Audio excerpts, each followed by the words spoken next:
Dobar dan svima. Ja sam Nataša Čajić-Kresonja, profesorica geografije, voditeljica ovoga projekta.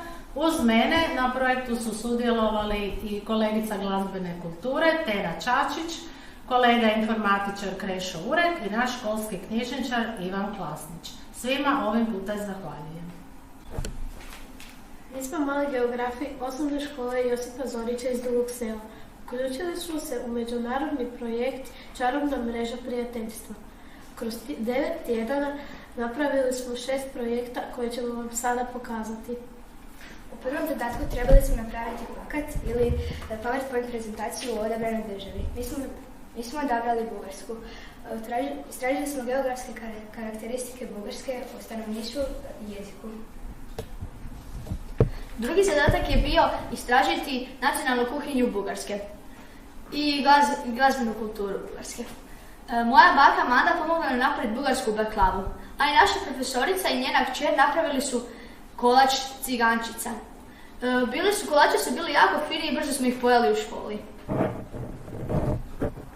Profesorica Tena Čačić naučila nas je pjevati i svirati bugarsku tradicionalnu pjesmu Borjanko Borjanke. Svirali smo je na blok flautama, bongosima i metalofonima.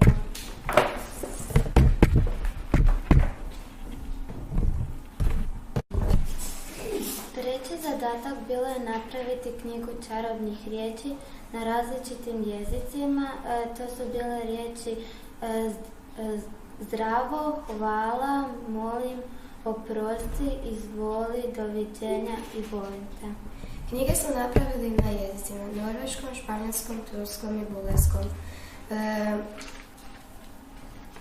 Nacrtali smo svaku riječ i prikazali na drugačiji način. Sljedeći zadatak je bio napraviti čarobnu kartu svijeta. Koristili smo se Google Mapsom i podijelili na kontinente i u grupama smo napravili glavne gradove kontinenta, crkve, muzeje i tako dalje, a svako je izvlačio svoje kontinente iz koverte. Peti zadatak bio je pisanje pisama prijateljima iz drugih država koji sudjeluju u ovome projektu. Plan nam je bio imati Skype susret s prijateljima iz Makedonije, ali nažalost zbog tehničkih problema zato je naša profesorica pisma poslala mailom. Ovo pismo smo dobili danas od prijatelja iz Makedonije i pozvali su nas u Makedoniju. Predzadnji zadatak bio je uključiti se u humanitarnu akciju Tvoje malo nekome znači život.